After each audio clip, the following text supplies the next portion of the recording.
అందరికీ నమస్కారం. ఇవాళ మన స్టూడియోలో ఐకాన్ ఆస్ట్రాలజర్ గట్టుపల్లి సురేష్ బాబు గారు ఉన్నారు. గురుగారితో మాట్లాడదాం.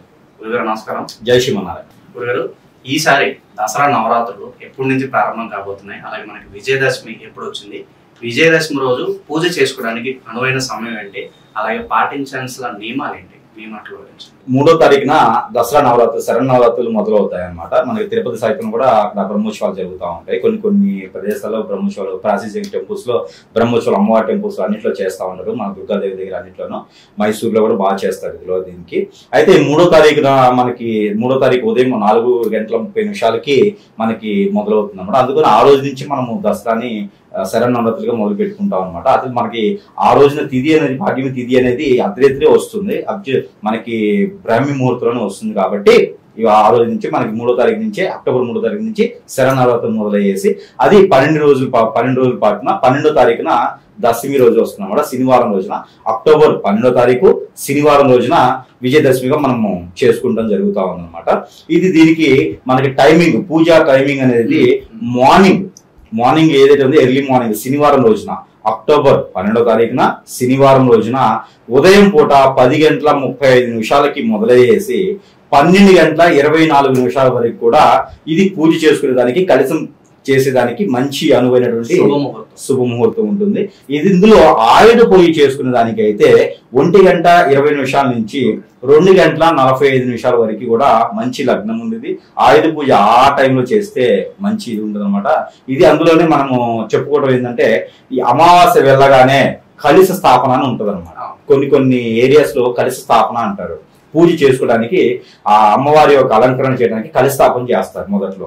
ఆ కలశ స్థాపన కూడా మనం చేయగలిగితే గనక బ్రాహ్మీ ముహూర్తంలో, ఏదైతే తెల్లవారిన తర్వాత 3వ తారీఖు అనుకునేటువంటి బ్రాహ్మీ ముహూర్తంలో గనక మనం కలశ స్థాపన చేసి గనక అవతారాన్ని, బాలత్రిపుర సుందరి దేవి అవతారం మొదటిగా ఉంటుంది కాబట్టి ఈ అవతారాన్ని మనం చేసుకుంటే గనక మంచి ఫలితం ఉంటుంది అండి. దర్శించుకునే వాళ్ళకి కూడా మంచి గొప్ప అనుభూతి ఉంటుంది. ఇది దసరా ఒక టైమింగ్, దసరా ముహూర్తాలు, మంచి తరుణము. దసరా అప్పుడు ప్రధానంగా మన నవరాత్రుల టైంలో జపించాల్సిన స్తోత్రాలు ఏంటి? దసరా నవరాత్రులు, శరన్నవరాత్రుల్లో మనము జపించాలి అనుకున్నటువంటి శ్లోకాలు, మంత్రాలు అనేది ఏముండదండి. ఎందుకంటే శరన్నవరాత్రులు అనేది ప్రతి ఒక్క అమ్మవారికి కావచ్చు, ప్రతి ఒక్క అయ్యవారికి కావచ్చు, అందరికి సంబంధించినట్టు అనమాట. ఇందులో విష్ణుమూర్తి కానివ్వండి, శివుడు కానివ్వండి, మన పార్వతీదేవి గారు కానివ్వండి, అమ్మవారు కానివ్వండి, దుర్గాదేవి, అందరూ కూడా ఏంటంటే అవతార చాలిడు కాబట్టి, అదంతా అవతార పురుషులు కాబట్టి ఎవరికి సంబంధించిందైనా సరే మనము చేసుకోవచ్చు అనమాట. అలానే ఇందులో శరన్నవరాత్రులు ఏ రోజైతే ఏ అవతారం ఉంటుందో దానికి సంబంధించినటువంటి శ్లోకాలు కావచ్చు, దానికి సంబంధించినటువంటి యజ్ఞాలు కావచ్చు, మంత్రోచ్చారణ కావచ్చు, శ్లోకాలు కావచ్చు, అక్కడ చేసుకోవటం వల్ల మంచి ఫలితం ఉంటుంది. అదే ఎవరికైనా గ్రహరీత్యా కావచ్చు, ఎవరికైనా హరస్కోప్ లో ఏదైనా ప్రాబ్లమ్స్ ఉంటే కూడా జపం చేస్తారు, నవగ్రహాలకి జపాలని చేస్తారు. అది శరన్నవరాత్రుల్లో చేస్తే కూడా మంచి ఫలితం అనేది ఉంటుందన్నమాట. కామన్ గా 9 రోజులు కూడా అందరూ చేసేది అంటే ఆ అమ్మవారి యొక్క శ్లోకాలు కానివ్వండి, అమ్మవారి యొక్క లలిత సహస్రనామం అని ఉంటుంది. ఈ లలిత సహస్రనామం చదివినా కూడా మంచి ఫలితం ఉంటుంది అనమాట. ఇందులో పార్వతీదేవికి సంబంధించినటువంటి శ్లోకాలు ఉంటాయి, కనకదుర్గ అమ్మవారికి సంబంధించినటువంటి శ్లోకాలు ఉంటాయి, ఇందులో లలిత అమ్మవారికి సంబంధించినటువంటి అనమాట. ఇందులో ఏ చేసినా కూడా మంచి ఫలితం ఉంటుంది. అలాగే నవరాత్రుల్లో ప్రతి ఒక్కరూ తలస్నానం చేసి మాత్రమే పూజ చేయాలంటారు. తలస్నానం చేసి పూజ చేయాలంటే ప్రతి ఒక్కళ్ళు వాళ్ళు దీక్ష తీసుకున్నట్టయితే గనక, దీక్ష తీసుకొని స్వయం పాకంతో వాళ్ళు ఇంట్లో వాళ్లే వండుకొని, నవగ్రహ దీక్ష అనేది ఒకటి ఉంటుందండి. మన 11 రోజులు మండలి దీక్ష అనేది తీసుకుంటారో నవగ్రహ దీక్ష అని చెప్పేసి నవరాత్రులు చేసేటువంటి వాళ్ళు శరన్నవరాత్రుల దీక్ష అని ఉంటుంది. ఆ నవరాత్రుల దీక్ష ఎందుకు చేస్తారంటే, ఏదైనా మంచి పని అనుకున్నా, ఏదైనా ఆరోగ్య సమస్యలున్నా, ఏదైనా పిల్లల చదువులున్నా, పెళ్లిళ్ళు కాకపోయినా, ఏదైనా వాళ్ళ కోరికలు తీరాలనుకున్నా, లేదా మొక్కుబడి ఏమైనా ఉన్నా కూడా వాళ్ళు అలాంటి దీక్ష తీసుకునేది ఉంటుంది. అలాంటి దీక్ష తీసుకున్న వారైతే తప్పనిసరిగా స్నానం ఆచరించి చేయాల్సి వస్తుంది. లేదు అనుకుంటే కనుక మామూలుగా అయితే తలస్నానం రోజు చేయాలంటే కూడా ఇబ్బందికరంగా ఉంటుంది కాబట్టి అందరికి అంత సహకరించదు కాబట్టి ఇబ్బంది అయితే ఏమి ఉండదు. మనకి ప్రక్షాళన కోసం ఏంటంటే ప్రతిరోజు కూడా మనకి పసుపు నీళ్ళు కనుక చల్లుకొని పూజ చేసుకుంటే కనుక సరిపోతుంది. దానివల్ల ఇబ్బంది అయితే ఏం లేదండి. ఎవరికి సంబంధించినటువంటి సత్కారం ఉంటుందో, ఎవరికి అనుకూలమైనటువంటిగా ఉంటుందో వాళ్ళు అలా చేసుకుంటే సరిపోతుంది. ఒక్కొక్కళ్ళు ఉపవాసం ఉంటారు, ఈ ఉపవాస దీక్ష కూడా చేస్తూ ఉంటారు. చాలా మందికి ఈ రోజు ఉన్నటువంటి ప్రకారం ఏంటంటే ఉపవాసం ఉన్నారు అనుకోండి, వాళ్ళకి ఆరోగ్యం సహకరించదు, మళ్ళీ నెక్స్ట్ డే కూడా పూజ చేయాలి కదా. అలాంటప్పుడు వాళ్ళు ఏంటంటే కొన్ని రకాల ఫ్రూట్స్ వాళ్ళు తినేదానికి ఉంటుందన్నమాట. ఇబ్బంది అయితే ఏమీ తీసుకునే అవసరం లేదండి. ఫ్రూట్స్ తీసుకోవచ్చు, పాలు తీసుకోకండి, ఫ్రూట్స్ అయితే మాత్రం తీసుకోవచ్చు. ఫ్రూట్ జ్యూస్, ఐస్ లేకుండా ఫ్రూట్ జ్యూస్ తీసుకోవచ్చు, షుగర్ ఐస్ లేకుండా ఫ్రూట్ జ్యూస్ తీసుకోండి. ఎందుకంటే షుగర్ కల్తీ ఉంటుంది, ఐస్ కల్తీ ఉంటుంది. ఫ్రిడ్జ్ లో అయితే తీసుకోవచ్చు. అవి లేకుండా ఫ్రూట్ జ్యూస్ కానీ ఫ్రూట్స్ కానీ తీసుకుంటూ ఈ ఒక నవగ్రహాలకి సంబంధించినటువంటి దీక్షలు ఏమైనా ఉన్నాయో అవి తీసుకోవచ్చు. పాదరక్షలు అయితే వాడదు, పాదరక్షలు అయితే ఎవరు వాడొద్దు. మంచం మీద పడుకోవడం కానీ పాదరక్ష వాడటం కానీ చేయకండి. ఆ రోజు స్వయం పాకంతో చేసినటువంటి వస్తువులు తింటే గనక చాలా మంచిది. ఆ దీక్షకి మనము చేసిన వాళ్ళం అవుతాం.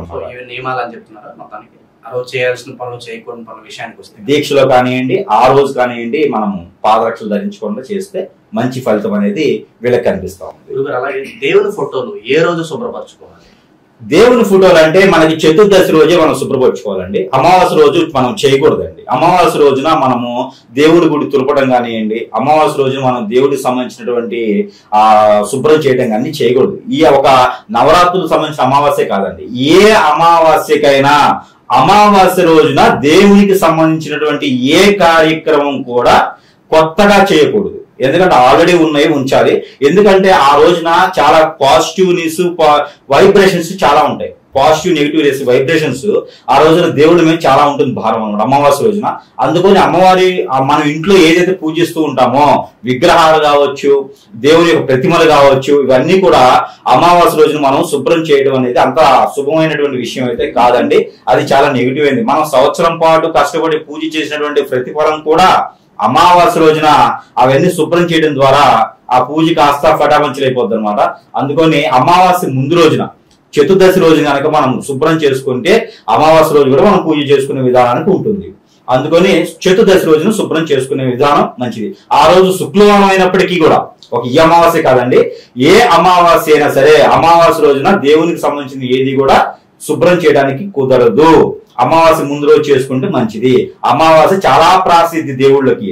ఆ రోజు పూజ చేయడం ద్వారా చాలా మంచి ఫలితం ఉంటుంది కాబట్టి అమావాస్య ముందు రోజున శుభ్రం చేసుకోండి. గురుగారు, అఖండ దీపం కొండెక్కితే అరిష్టం అని అంటూ ఉంటారు. పొరపాటును గనక ఒకవేళ అఖండ దీపం కొండెక్కితే ఏం చేయాలంట? మామూలుగా ఏంటంటే అఖండ దీపం అనేది మనము దేవస్థానంలో చూస్తూ ఉంటాం. ఈ శరన్నవరాత్రులు అయితే ఎక్కువగా చూస్తుంటాం. శరత నవరాత్రుల్లో అమ్మవారి యొక్క అలంకరణ అయిన తర్వాత ఏదైతే కలశ స్థాపన అన్నాం కదా, ఈ కలశ స్థాపన రోజున అఖండ దీపం అనేది అఖండ జ్యోతి అని అఖండ దీపం అని పెడతారనమాట.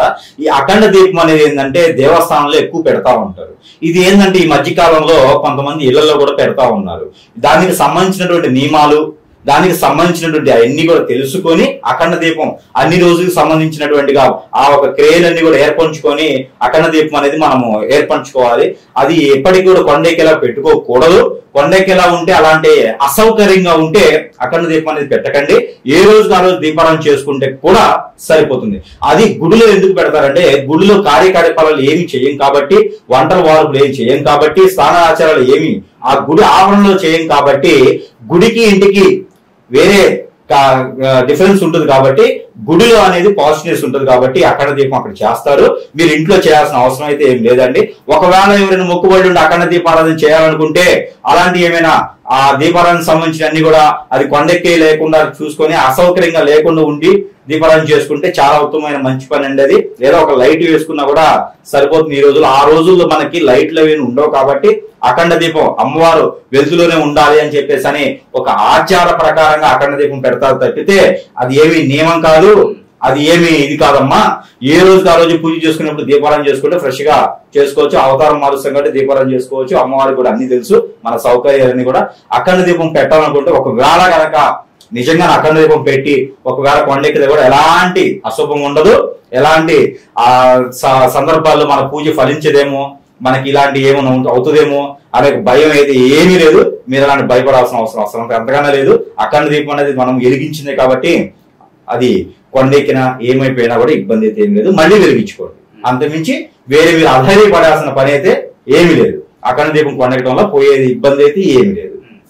అలాగే మాంసాహారం విషయానికి వస్తే మాంసాహారం ఏ రోజు తినాలంటారు? అలా మాంసాహారం తినాలనే కదా, అలా మాంసాహారం తినబట్టే కదా మన అమ్మవారు ఖండించేసింది. రాక్షసులు సైతం కూడా బలించింది. ఎందుకు అంటే ఆయన అలా చేస్తున్నాడు కాబట్టి రాక్షసులు సైతం బలించింది. మళ్ళీ కూడా మనం అలానే చేస్తామంటే ఎట్లయింది?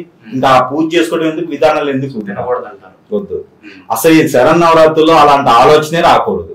ఇక చేసేవాళ్ళు ఉన్నారు అంటే ఇంక వాళ్ళు కూడా మనం ఖండించినటువంటి అమ్మవారు ఖండించినటువంటి అట్లా మనకు ఉంటుంది తప్పితే వద్దు. అట్లాగా శరన్నవరాత్రులు ఎవ్వరు కూడా అమావాస్య రోజు నుంచి కూడా ఆ 15 రోజులు, 9 రోజులు కాదండి, 15 రోజులు మళ్ళీ పౌర్ణమి వచ్చేంత వరకు కూడా నాన్ వెజ్ ఏదైతే ఉందో ఈ ఎవ్వరు కూడా ముట్టుకోవడానికి కానీ దాని జోలు వెళ్ళడానికి కానీ అలాంటివి చేయకండి. మందులు కూడా అలాంటివి పెట్టుకోకండి.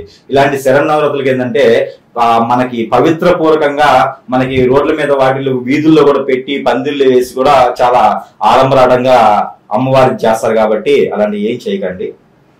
శరన్నవరాత్రుల్లో దసరాకి మాత్రం ఎవరు కూడా నాన్ వెజ్ తినే ప్రయత్నం అయితే చేయకండి. అలానే ఈ యొక్క శరన్నవరాత్రులు మనం ఎలా అయితే మనం భక్తి శ్రద్ధలతో మనం ఆరాధిస్తాం అమ్మవారిని, అదే రకంగా భక్తి శ్రద్ధలతో అమ్మవారి యొక్క కృపా కటాక్షలకి మనం కూడా పాత్రలు అవుతాం అన్నమాట. అలానే మనకి నాన్ వెజ్ తినేవాళ్ళు కానీ ఒక పక్క పూజలు చేస్తూ మరో పక్కన ఈ నాన్ వెజ్ అవి ఇవి చేసే వాళ్ళకి ఎలా అంటే మనిషాసుని మర్దని అని చెప్పేసి అని 10వ రోజు మనం చూపిస్తా ఉన్నాము. ఈ మనిషాసుని మర్దని ఒక అవతారం ఎత్తేసి మనల్ని కూడా మనం కూడా మంచి దారిలో నడిపించడానికి ఆవిడ మళ్ళీ మన మీద ముట్టికాయ వేసే అవకాశాలు ఉన్నాయి. అందుకని చెప్పేసి మనం అనుకున్నటువంటి కోరికలు కావచ్చు, మనం అనుకున్నటువంటి కార్యాలు కావచ్చు శుభప్రదంగా ఉండాలి అంటే కనుక పవిత్రంగా చేయండి. ఏదైనా మనం చేయగలిగితే పవిత్రంగా చేయండి. మీరు చెయ్యలేని పక్షంలో అమ్మవారి గుడికి వెళ్ళి దండం పెట్టుకొని అమ్మ నా వల్ల ఇదే అవుతుందని చెప్పేసి అంటే అమ్మవారు మనల్ని ఏమి చూడరు. మంచి దైవంతో ఉంటారు కాబట్టి ఆవిడ మంచి పాజిటివ్ ఉంటారు కాబట్టి ఆవిడ మన మీద కృప చూపిస్తారు కాబట్టి మీరు చేయగలిగితే మాత్రమే మంచి చేయండి. చెడైతే మాత్రము ఎవ్వరు కూడా చేసానికి ఇది ఉండదన్నమాట. మనిషి అశ్విని మధ్యలో అయ్యి మనల్ని బాధిస్తుంది కాబట్టి మీరు ఒక పని చేయకండి. 15 రోజుల పాటు కూడా, 9 రోజులు కాదు 15 రోజుల పాటు కూడా నాన్ వెజ్ అనేది తినొద్దండి. ఇది ఈ యొక్క అమ్మవారి యొక్క కృపా కటాక్షాలు ప్రతి ఒక్కరి మీద ఉండాలని నేను మనస్ఫూర్తిగా కోరుకుంటూ ఆ ఒక ధనధాన్య అభివృద్ధి కూడా మనందరి మీద ఉండాలని నేను కోరుకుంటూ దసరా నవరాత్రుల గురించి మాకు ఎన్నో విశేషాలు తెలియజేశారు. మా ఆడియన్స్ తరఫున మీకు కూడా దసరా శుభాకాంక్షలు సురేష్ గారు. నమస్కారం.